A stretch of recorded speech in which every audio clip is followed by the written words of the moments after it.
that first year, I think we did 4 shows, 17,900 downloads for the year. I thought I was going to get fired. And Joan's not that way. The pressure you put on yourself to build something.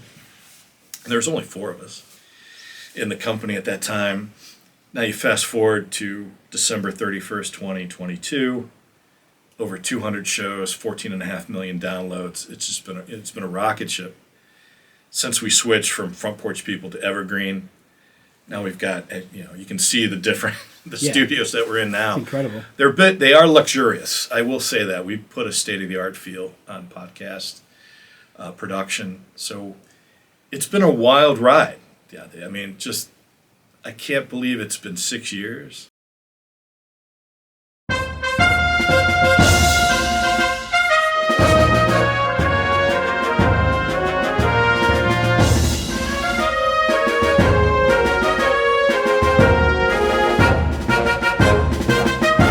All right, guys, on today's episode of Discussing with Deante, we have the great Michael DeAloia. Michael is the CEO of Evergreen Podcasts, which is a multi-million-dollar podcasting agency, production company, you name it. And they are fast rising up the ranks in the world. I did say the world. So Michael has done a little bit of everything. He's written for The Plain Dealer. He's also been a tech czar, the famous tech czar of Cleveland. He's started numerous businesses. He's been really, I would say, a Renaissance man. And I feel blessed to have spoken with him because he's a dear friend and he is a superstar extraordinaire. Michael is my guest today on Discuss It with Deante. He is officially the City of Cleveland tech czar, former, and used to be a columnist for The Plain Dealer. Right now, he is lavishly the CEO of Evergreen Podcasts. Did you guys start this in 2017? We did. In Lakewood, Ohio, in an old dentist office. So imagine the space we're in right now is the size of where we started. And my office was the conference room and a separate studio. But to give a little more context and history, Joan, who's our founder, Joan Andrews, who's our founder, started the podcast as a hobby a few years prior and had just started to formalize the thinking and the business model around her hobby of producing evergreen content. Okay. And at the time, it was called Front Porch People podcast. Wow. So more folksy, homespun take on what a podcast is. Her goal at the time was to create a podcast environment where it was shared with the whole family. Like the old radio shows. Yes. Like everyone gathered around the old... Howdy Doody show? Right, the old Zenith, big monstrosity of a radio. She wanted the family to gather around the laptop or the speaker system and listen to podcasts. And then she wanted some interactive quizzes and other things behind that. And I was not the first CEO. I was actually the second. Someone was right there before me. So she was a little hesitant. Like I think she felt like, all right, I tripped up a little bit on hiring someone else. And she was interviewing a friend of mine. And he said to her, listen, I'm not the guy, but I know the guy. Right? So let me go talk to this guy. And it's a really unique story from my perspective. So this is late 2016. I just told my wife I was quitting my job at a software company because I wanted to run a company. Wow. Again, I wanted to be the guy. And she was like, don't quit your job. My wife's an attorney, right? She's a partner at a law firm, so she's very risk averse. Pragmatic. Super. And she's given me a lot of discipline since we've been married, but her feeling was like, just let it kind of ride out a little bit until we feel a little bit more comfortable where you're going. As soon as I put that into the ether, I want to run a company. My friend Steve Kalia calls and said, hey, I just interviewed for this job. I told him, I'm not the guy, but I know the guy, and you're the guy, and you need to talk to Joan. And that was in October of 2016. I got hired in December. I started January 15th as the second CEO of Front Porch Media, which is the official name of the business. And I inherited this Front Porch People podcast platform. that first year, I think we did 4 shows, 17,900 downloads for the year. I thought I was going to get fired. And Joan's not that way. The pressure you put on yourself to build something. And there was only 4 of us in the company at that time. Now you fast forward to December 31st, 2022, over 200 shows, 14.5 million downloads. It's been a rocket ship. Since we switched from Front Porch People to Evergreen, now we've got, you can see the studios that we're in now. It's incredible. They are luxurious. I will say that. We put a state-of-the-art feel on podcast production. So it's been a wild ride. Yeah, I mean, I can't believe it's been 6 years. I can't believe how far we've come. And I've done startups before, but nothing quite like this. It's had this sort of amplification. Tonight, Michael DeAloia. That's spot on. It's tricky Italian too. He's currently the Chief Executive Officer of Evergreen Podcasts, correct? That's correct. What's your favorite podcast? We all want to know. Mine on the network or off network? Either. Probably Revisionist History, which is off network. A Cleveland, Ohio-based podcast production company and distribution company. He earned his MBA from Case Western Reserve University and his bachelor's degree from Xavier University. Michael is the former tech columnist for The Plain Dealer. He served as executive producer of the documentary film The Steel-Fired Story of Chef Nowak. He is also the author of Lost Department Stores, which he did a Zoom program for us. Wintertime? Yeah. About a year ago? Yeah. And Lost Grand Hotels of Cleveland, both published by History Press. That's great. No Now it's further my ado. turn now.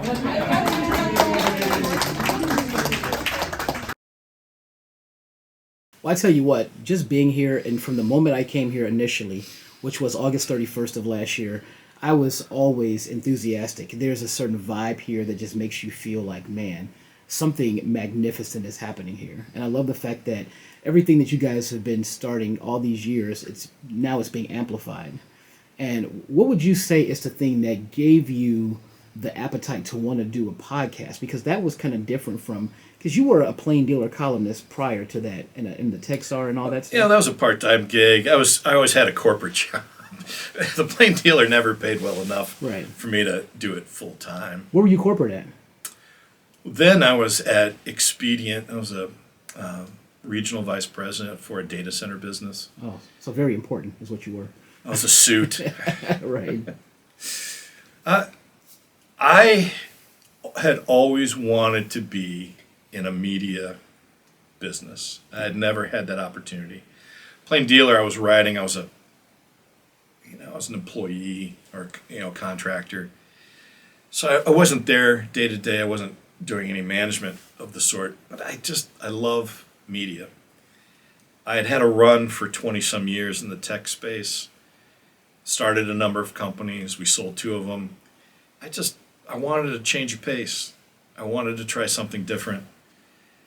And when Joan presented this opportunity to me, I took it. It's not to say there were some hurdles early on, because the early model that Joan had it wasn't working. Yeah. Right? Family listens to one. Podcasting is an individual exercise, and it took us a while to get comfortable to even go to her to say, we need to change the business model. Yeah. And that wasn't until late 2018 when we changed from Front Porch to Evergreen. And that has made all the difference in the world. But back to the key point of, I just wanted to run a media company. I just wanted to be a part of something really special. And ever since I've gotten that opportunity, I've stretched my skill base to make sure, one, this is an intellectually curious place, that people enjoy walking through that door. They're mesmerized once they get in. If you've noticed, when you walk into the lobby, into the lounge, into the studios, it's a feast of eye candy. Yes. Right? It really is. You're captivated everywhere. There's something to see and to get engaged by. And that we think produces better podcasts. Now, I'm not a host anymore. I'm not doing the daily podcast show. I'm simply managing the beast that we've created and continue to grow it. But I want the podcast host, the podcast production teams, the writers, the listeners, to be engaged in this, I wouldn't call it a mythology, but this belief, this excitement that we're building. When you hear an Evergreen podcast, there's an excitement about that Evergreen podcast that I hope captures your imagination as a listener. Well, it absolutely does. And you mentioned the eye candy. When I first came here, the first eye candy I saw was Douglas Bailey. That guy, he's gorgeous. And then you, and then I saw your treasure trove of awards. Yep. And I said, man, am I looking at Beyonce's living room right now? Because I mean, the awards is really stupefying when you think about it, because you don't expect to see people in your own backyard just having all of those awards. So I congratulate you on that. Thank you. And what it does, it explains to me that you can do anything that you put your mind to, because like you said, you had to stretch your skill set and all of that kind of thing. You wore a suit. You were a person that probably couldn't wear your beard because you had to look, definitely not. Down. Definitely not. And so I think that you kind of have the same spirit of Rick Rubin, he was always just kind of an alternative. Master. Yeah, an alternative. Love. That's interesting you point that out, because I've wanted the second half of my career to be this, visionary is a challenging term, but someone like Rubin, who's just like this oracle, that's ultimately what I would like to become. And whether that translates into me continuing to be CEO on a day-to-day basis, or more chairman type stuff, or advisor roles, I'm not sure. I know that right now I'm singularly focused on two things, my family and the business. But I identify so much with Rick Rubin, because he creates an environment for the artist to do things the artist never thought possible. Yeah. Right? Breaking genres within genres. Yep. Jay-Z, the Avett Brothers, two bands on the opposite spectrums of music. Avett Brothers doing folk, Jay-Z doing rap and hip-hop, and yet Rick has turned both of those bands, for example, into just iconic musical influences, right, in the industry. Yes. That's what we've always wanted to do here, and it brings to mind what we always used to call ourselves. Okay, so I'm gonna do this toast. All right, we got to make sure we document this. So, on the occasion of your birthday, the glorious birthday, is also the anniversary of Biggie Smalls being killed. I want to make a toast to a phenomenal superstar of an iconic, legendary brand and person, Mr. Michael DeAloia, MD.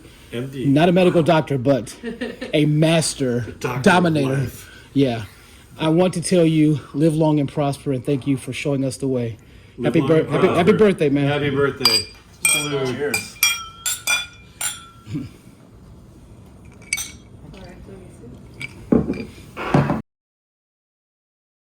In the early days, we called ourselves, you know what we are? We're not a podcast company. We're a 1960s jazz record label. That's who we are. Yeah. We want the talent, right? We want the best talent to come in and produce the best podcasts that are captivating listeners. That's all we ever wanted to produce. And I think that aspirational mindset has really allowed you to catapult here. Like you said, you've had a meteoric rise. These 6 years have probably felt like 20 years, and at the same time felt like 2 years. And so I can really identify with that. I think that what you're doing is you're creating a revolution in the same way the Beatles did when they came to America in 1964. And like, you don't have an Ed Sullivan show to really be like your testing ground, but your testing ground is all of the podcasts, different apps that you're on. Like I said, whenever I come here, I feel like that I'm at a Reese Cup convention, and because that's one of my favorite things to have. So it's exciting to me, and I give you kudos on that. Now, how do you balance what you did before as a suit, probably in the C-suite, with this? Is it more fun to do this, or was it more fun to do that? Because I've noticed that when you would do something for free, it's like the greatest feeling in the world. I don't think I could have parlayed the second half of my career without going through the first part of my career as a suit. And And also, distinctly during my suit era, I had the first act of just tremendous success of going and working with some of the top companies in Northeast Ohio after I graduated from Case Western with my master's of National City Venture Capital, National City Bank, neither one of which are around anymore. Ernst & Young, which is going through some dramatic changes as we speak. Worked for an investment bank, bought and sold companies, worked for 2 mayors of the city of Cleveland as the tech czar, became a columnist for the Plain Dealer. Like everything I've ever wanted to do in my life, I did. And then around 2009, I hit a professional and personal wall and went through a multi-year state of massive depression. And it affected my career significantly, where I went through 3 or 4 jobs. Almost every 12 to 18 months, I was doing something different. So I'm not quite sure what transpired in 2009, but I know, like in early spring of 2009 until I met my wife in January of 2013, I really could not scale back to the heights that I was before, and I was failing, and I couldn't figure out why I was failing. Like getting big jobs and just burning out, like I said, in 12 to 18 months, and then jumping to it, because people were like, hey, they remember me as an all-star. Yeah. And that failure period really put in an imprint on me of how I gotta, if I ever get that chance again, right, I'm going to put everything I have into it to be successful. All the things I hated about being the suit, the tie, the haircuts, right? I gave away. They just disappeared. Mm-hmm. But the ultimate thing for me that triggered the return to success, if you want to call it that, was my wife trust me. That was a big thing. Trust. And Joan trust me. Yeah. Right? One is trusting me to run a company that's had almost $6 million of investment in. We've got 26 employees, got another 20 on 1099s. A lot of people depend on us to continue that successful trip up because it's their livelihood. It's what they do for a living. And then, my wife trusts me to be a part of something that's super special. We've got a great little family, got a daughter. We have a new puppy named Coco that we're integrating with the family. But if I didn't have the rise and the fall as literally a bureaucrat within big organizations, I don't think I could have been successful in the tail end as an entrepreneur. Talking to Michael, I just get the distinct feeling that he is a visionary that is going to do major things, as he's always done major things. And I think that his future looks a whole lot brighter because of his life experiences. Well, I just think that, like we always say, everything happens, it doesn't happen to us, it happens for us. I So hope. like you said, I do, I really hope. like you said, those early stages really prepared you for this, and you can't have one without the other. I want to know, you guys were Front Porch Media. What was the thing that the genesis of being transformed to Evergreen? Is it just because of the non-expiring version of things that are evergreen, or is something else? The essence of Evergreen was we wanted a name that sort of offered up who we were. It's like, if you go to our catalog of podcasts, you can pick up an episode anywhere, and it's evergreen content in a way. We knew early on that Front Porch People was not going to work, but we had a founder who was keenly interested in at least trying to make it work. Yeah. And we needed, I think, the right data points to show her that it just wasn't, going to fix itself, and we needed a dramatic change of brand and content. So Front Porch People was non-host specific content wrapped around entertainment, literature, movies, music, those 4 categories.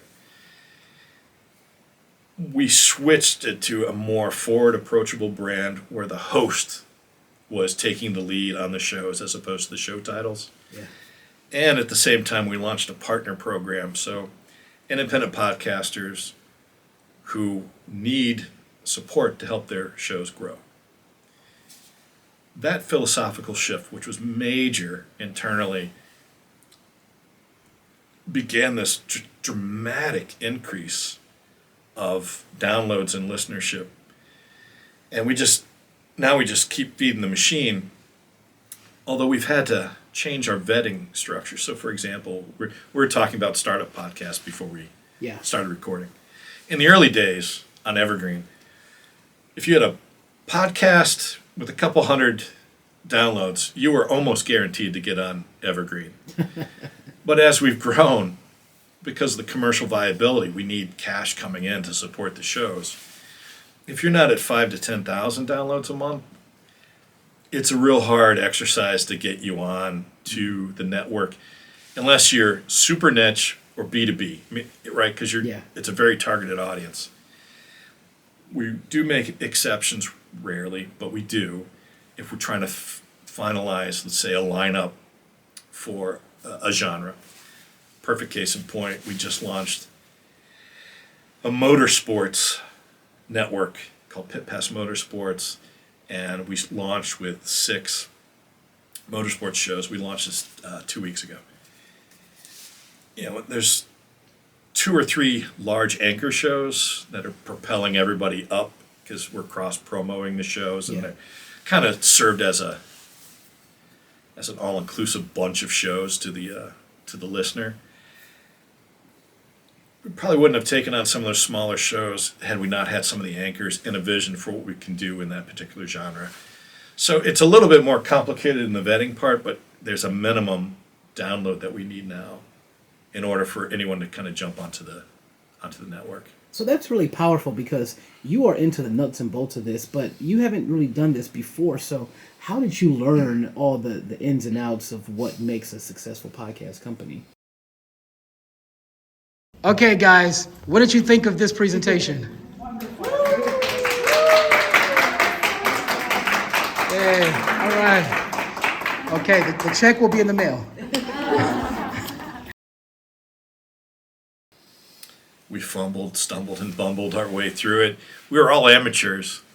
None of us knew what the hell we were doing. We just started to look at other podcast companies, the large independent ones that are around at the time: Gimlet, Wondery, Pineapple Express, Podcast One. Now they've all been acquired at this point. Right. We're one of, a declining population of independent podcast networks, but we really modeled ourselves on Gimlet originally. And Gimlet was producing really high-end series. Some were going like 10, 12 episodes, and then they would move on to another series, and some were continuous podcasts. And then they also had a branded site. It was Gimlet Creative, I think it was, and they were doing a lot of branded podcasts at like $100,000 an episode. We just thought, man, if we could get one contract at $100,000, that would just be the bomb. So we launched our branded product line based upon Gimlet. Yeah. Gimlet got bought by Spotify, and it's not the same as it was. You can kind of tell that the output is not where it used to be. The quality is not where it's at. Nothing against Gimlet. It's like Spotify had a vision for what they wanted Gimlet to be. Right. We've turned out to be more like Podcast One, which is not where I thought we were going to go. And Podcast One is more of an aggregator of podcasts. And so our partner program it's the growth engine of the company. It's not to say our branded and our own originals haven't grown over this period of time. They have dramatically, but not at the same rate as our partner program of us bringing on independent podcasters, and we're their back office essentially. That's where the whole growth is kind of taking place. Now, I know you mentioned that in the early days you were trying to go to different places to get them to really buy into your podcast, and you said they were like, oh no, it's too Cleveland based, and you were frustrated. I think you even said the Rock and Roll Hall of Fame or something like that. No, it wasn't the Rock and Roll Hall of Fame. We, in the early days, because of my contacts, right, my previous, mostly Texar in the Plain Dealer column, we were getting invited to Case Western, for example, and other large institutions in town. And they're like, yeah, we were interested in doing podcasts, and we thought we'd reach out. And there was a week in 2018 where we had multiple proposals out that essentially would have made us a production company at its core to do a lot of these, podcasts. And 1 week, man, it was one call after another of, we're going to go with somebody else from out of town. We're going to go with someone else out of town. Or I have a cousin who can do a podcast, and your fees are too high. Like we're selling podcasts for like $250 an episode, which now I think about is like obscenely low. Like our current average is $3,000 an episode, right? And I'm doing it for $250, and we're getting turned down by large Cleveland organizations, and it just it seared my soul. I'll be honest with you. It really upset me because one, they're saying I don't believe in you, and I don't believe a Cleveland company can do this, and it's bullshit.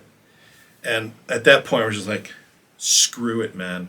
I don't want to be known as a Cleveland podcast company. Yeah. You rarely see us out in the Cleveland marketplace outside of our clients. Now, the client base, people are finding out about us in Cleveland because we started doing stuff nationally and internationally that they now, Yeah. right? It was. I look back at it now as like trial by fire, but I got to be honest with you, it really upset me that someone whose job while I was at the city of Cleveland was to promote Cleveland tech companies that you would hope corporations in town would use and other Cleveland companies would use, refused to kind of use our skill base. And that's fine, man. It's upsetting. Although there's an old adage, right? No one ever got fired by hiring IBM. I get it, right? They wanted a name, but now Metro Health, right, has been a client. IdeaStream has been a client. They're wonderful, wonderful groups to be working with, and I think we finally earned our stripes in Cleveland. Yeah.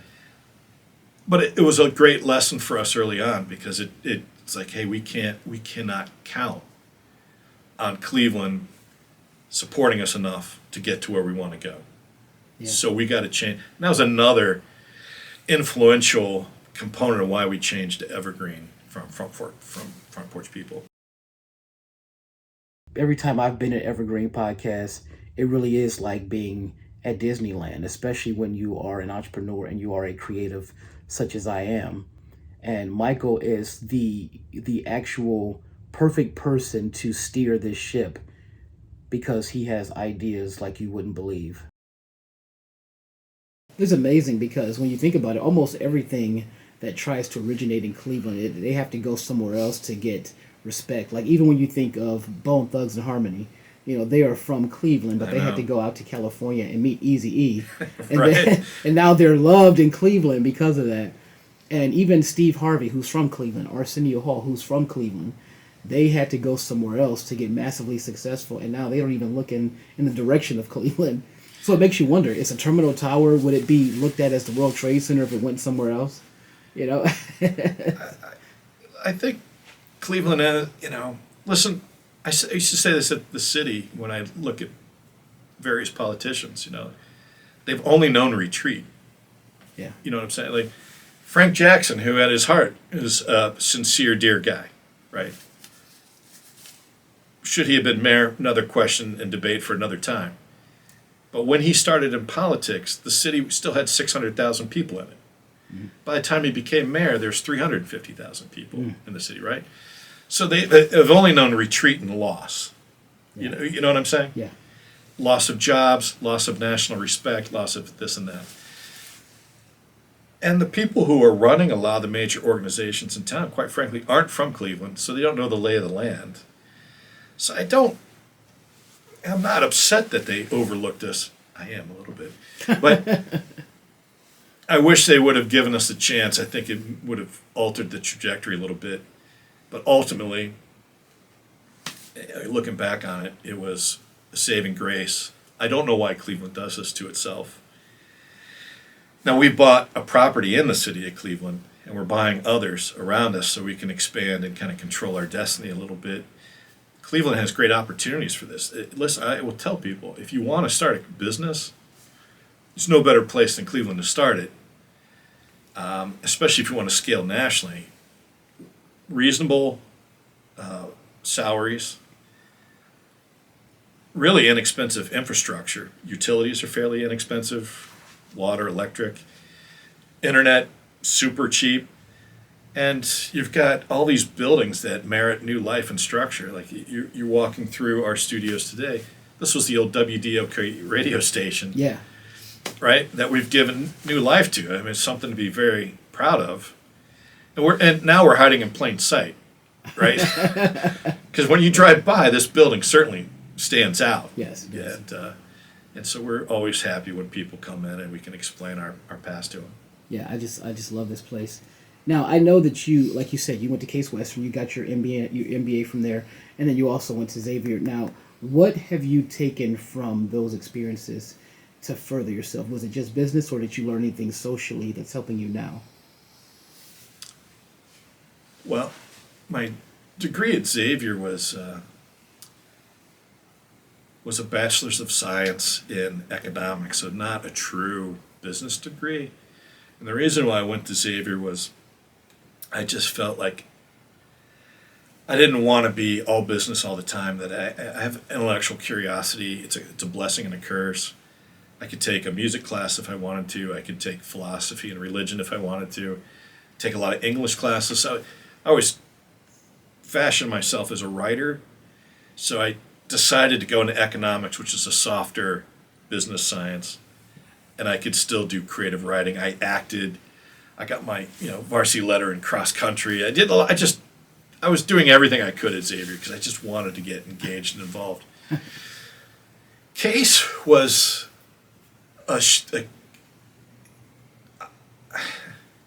Case is an interesting case study for me because I'm very thankful that I have that degree. That master's degree has opened up a boatload of doors for me in Northeast Ohio for my career. I wasn't as engaged with my classmates as much as I was at Xavier. I wasn't involved in other social activity.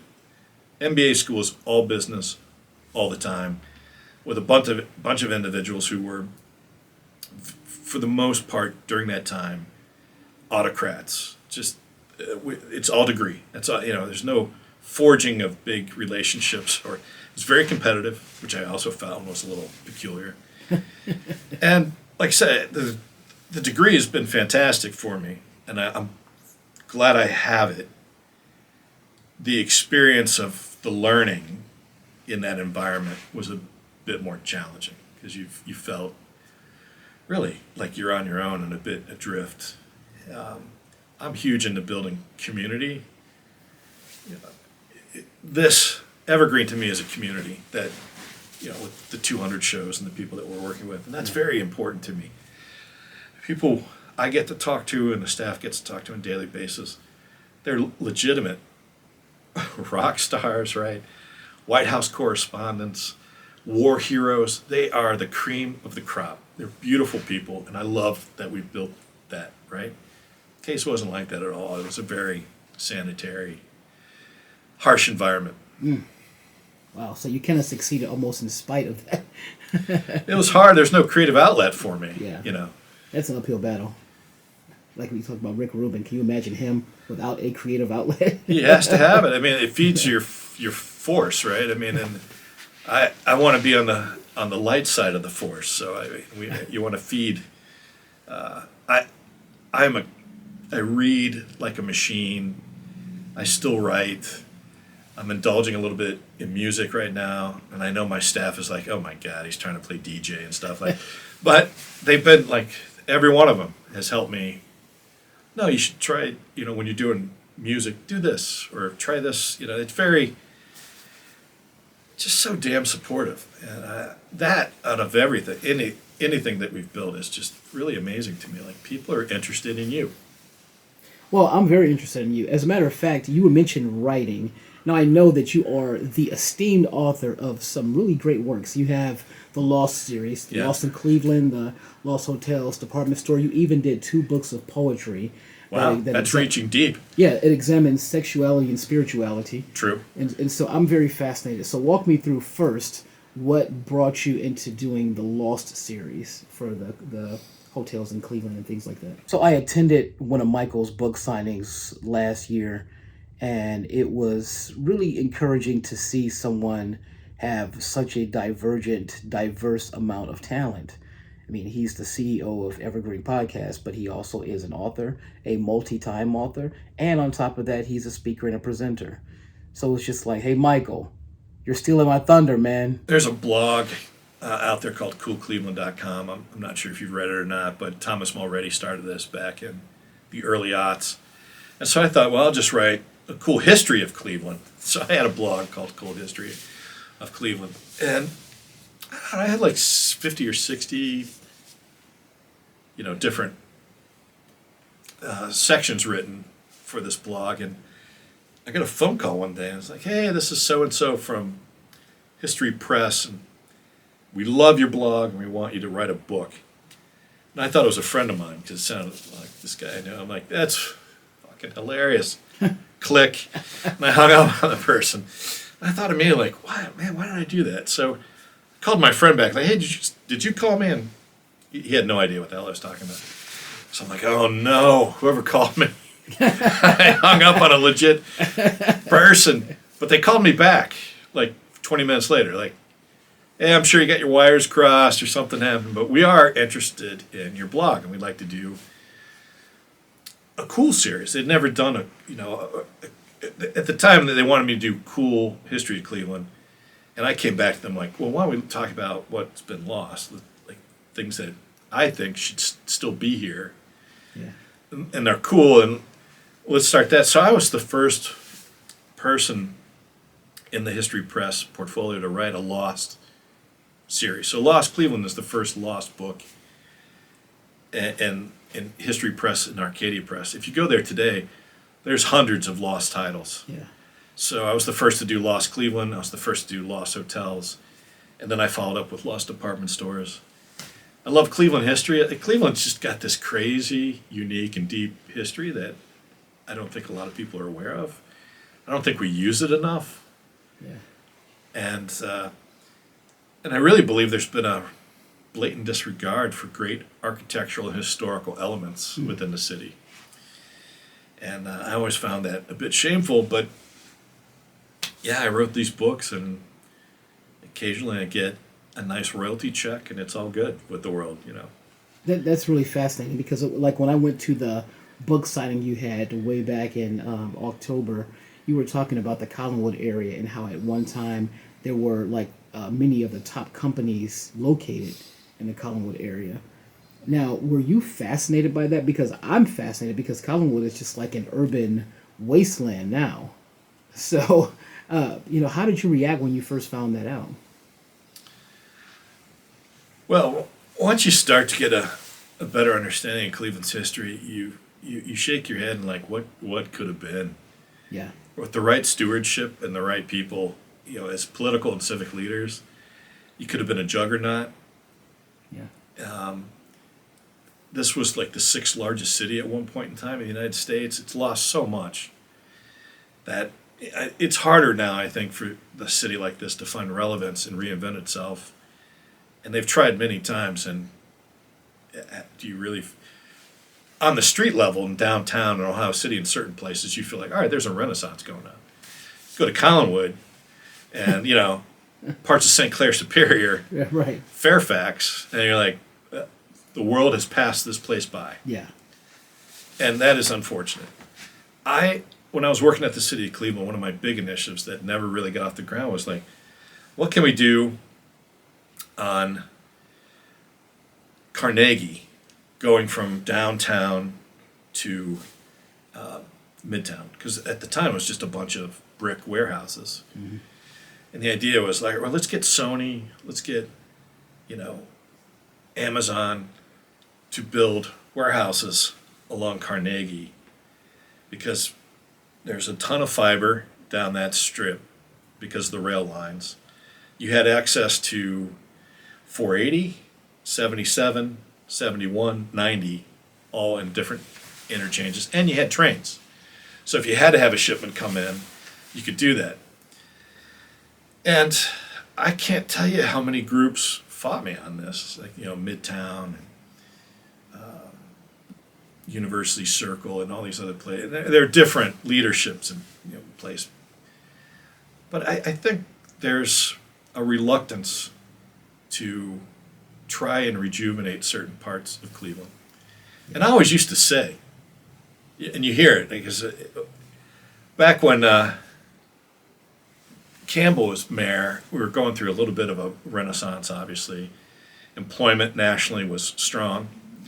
But in Cleveland at the time, my tech companies were complaining there's like 7,000 open jobs, so that's 04, 05, that they couldn't fill.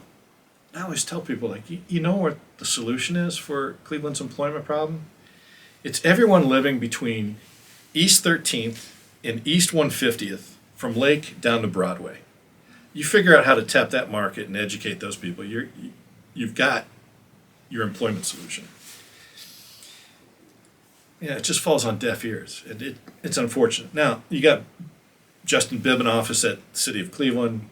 You've got Ronayne at the county. You'd hope finally, since Ronayne was my boss at the City of Cleveland, that they start to use the assets that the city has to build up the east side. The west side is so far ahead right now. Really? I think so. You got University Circle, for sure. You've got three major economic hubs in Cleveland: University Circle, downtown, and the airport. And I would say the airport's probably shrunk in the last 10 years, but those are your three primary economic engines. You want to build up those, for sure, but there's links that you have to make to connect all those. Economic links, living links, social links that propel these things. And I am just not aware of a working strategy that incorporates all of that. And then you throw on the educational linkage that you need. So I love Cleveland. It's given me everything I've ever wanted, both personally and professionally. But I worry about Cleveland. I think it's on a precipice that we just are not aware of right now. It could go either way, right? Yeah. Super bad or super good. And you don't have a lot of wiggle room. You just don't. So one of my favorite things about Michael is the way that he's able to really remain humble in spite of his meteoric success. He talks about these really downtrodden neighborhoods, and he has a real affinity for them, and he believes they should be fixed up. And you don't normally get that from someone as successful as he is, but I just think that he's definitely on the right track with that. And this whole thing that, we compete with Pittsburgh and Buffalo, and that's balderdash. I mean, we compete with London, we compete with Shanghai, we compete with Abu Dhabi. I mean, it's a global economy, and we just need global leadership to turn this place around. Yeah. You mentioned the University Circle area. It actually reminds me of like a Beechwood now. And I never thought that would happen because 15, 20 years ago, that place was a nightmare. And I don't know how can they build something up like that without other people? That makes me think they can do that to any neighborhood. They can. They absolutely could. Yes. So what is it? Is it the gentrification, or is it just them just wanting to keep certain neighborhoods down on purpose? I don't think it's overtly on purpose, but I think they immediately discount. You can't do that. And I think they thought, I want to build new townhomes in Collinwood, or a new retail center, or a new Main Street. All right, get out I think immediately people are like, you just can't do that. And my feeling is like, why not? Why can't you? It's harder, to be sure, but it's worth the risk, because otherwise you institutionalize the human loss. If you're in that area, you're never going to touch, or have a harder time of touching, the success or the good life that you deserve and that you merit. And so I think it's unconscionable that we don't have plans, significant plans for groups, areas like that in Cleveland. you always want to build on your strengths. So downtown, those are easy. Although you're running out of space in University Circle, and you're starting to run out of space in downtown. Where are you going to build? Yeah. Prospect, Carnegie, right, Chester, Yeah. right? I mean, It's embarrassing. St. Clair, Superior. These are major streets that, in my opinion, merit major investment. Mm-hmm. West to east, from downtown back over to University Circle. Yeah. And I know you live in Lakewood, but did you live in neighborhoods like that, like those earlier, or were you always living in a better place? I'll get to Lakewood in a second. My first apartment in Cleveland was on East 4th. I moved into the Buckeye building before Flannery's was even built. Mm-hmm. You still had 3-card money on the streets, and you still had prostitutes on Prospect Avenue. Oh, wow. It was a fascinating place to live. The Rathskeller was still on East 4th. Record Rendezvous was still on East 4th. Mm-hmm. I loved that street because it was like a slice of New York. It really felt like East 4th from Euclid to Prospect was amazing at that point in time. And then I moved to West 28th and Detroit in the Federal Knitting Mills. And I lived there for 10 years. And that area is nothing like what it was today. I mean, the Federal Knitting Mills, the first apartment building. And I love that neighborhood too. I love the fact that there were these little bars and eateries embedded there. But also, you might get into a little bit of a fight on the way home, right? It just was a different neighborhood back then than it is today. I loved being the pioneer. Now, I met my wife.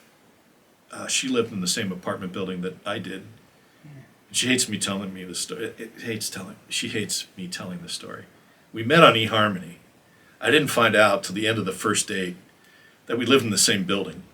What? Yeah, she at the end of the date, I was like, hey, I know you live. It said on your profile Cleveland, but where do you live in Cleveland? I'm like, oh, I live in Ohio City. I live in Ohio City. That's awesome. Great play. We talked about the virtues of Ohio City, and then I was like, listen, I'm not going to stalk you, but where do you live in Ohio City? She was like, the Federal Knitting Mills. And I'm like, oh, because I live in the Federal Knitting Mills.